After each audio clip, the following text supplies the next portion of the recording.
सबसे पहले जून 2019 में अमेरिका ने भारत का जो जीएसपी यानी कि जनरलाइज सिस्टम ऑफ प्रेफरेंस का जो दर्जा था, जीएसपी स्टेटस था, वो छीन लिया, जिससे भारत को एक बड़ा झटका जरूर लगा।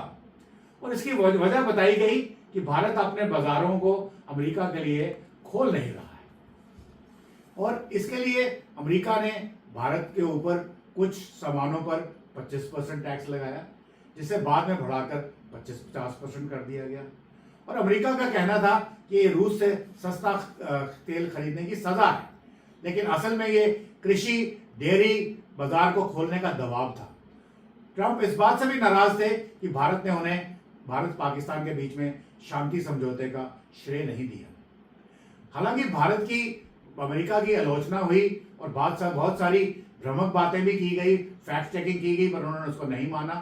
तो ट्रंप ने भारत की जो अर्थव्यवस्था को मरी तक कह दिया, डेड इकोनॉमी तक कह दिया, और बार बार यह आरोप लगाया कि भारत दुनिया का सबसे ज्यादा टैक्स लेने वाला देश है, मीन्स टैरिफ किंग है। और उनके जो सलाहकार पीटर नेवेरो ने तो भारत को खासकर कह दिया कि रूस और से जो भारत तेल खरीदता है उससे ब्राह्मणों को फायदा होता है भारत के अंदर।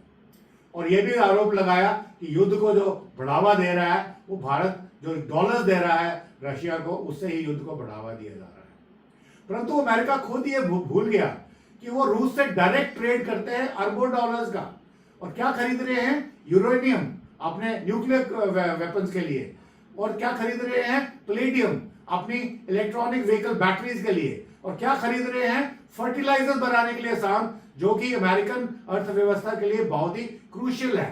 तो एक तरफ कहते हैं कि भारत फंडिंग कर रहा है और दूसरी तरफ खुद डॉलर दे रहे हैं रशिया को। इन आरोपों को भारत ने साफ तौर पे खारिज किया और इसे बहुत ही अपनी स्वतंत्र विदेश नीति का एक हमला माना, और भारत को की शांत और बहुत ही मजबूत प्रतिक्रिया रही।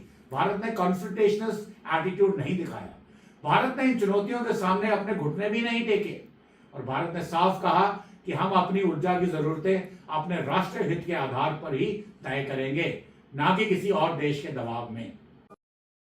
Please like and subscribe.